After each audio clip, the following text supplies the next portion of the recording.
সোনার বিদেশ করি, বড় লোক হইতাছি না, গরিব হইতাছি, এটাই বুঝতেছি না। দেশে গিয়া বউ ব্যবসা করুম, বিয়া করে বউ ব্যবসা করুম, কি কর জুয়েল? না ভাই, এইসব তো কাজ ভালো না, বউ ব্যবসা ভালো না। বউ দিয়ে মনে করেন যে আপনি লাইভে আনবেন, এটা গুনার কাজ করবেন, আপনি এসব কাজ করতে পারবেন না। ঠিক আছে, আপনি আল্লাহ আপনার একটা রিজিক দিয়েছে, যেই রিজিকটা আপনি ওইভাবেই কাজ করেন। বউ ব্যবসা ভালো না, ওগুলো আপনি করেন না।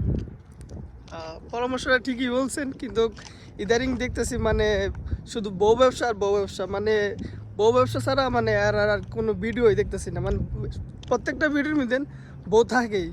দেখি জিনিসটা কি খারাপ না ভালো? তো খারাপ ভাই, ওগুলা মনে করেন জাহান্নামের আগুনে পড়বে না। আপনি তো ইসলাম সম্পর্কে জানেন, ইসলাম মুসলমান একজন বান্দা হিসাবে আপনি এগুলা কাজ করতে পারেন না। আসলে এগুলা ঠিক না, যারা এগুলা করেন আশা করি সাবধান হয়ে যাবেন, কারণ এগুলা আমাদের ইসলামে এটা ভালো না, ভালো দেখায় না। তো এইটাই আমরা মূলত ভিডিও করার উদ্দেশ্যই এটা। তো সবাই ভালো থাকবেন, আল্লাহ হাফেজ।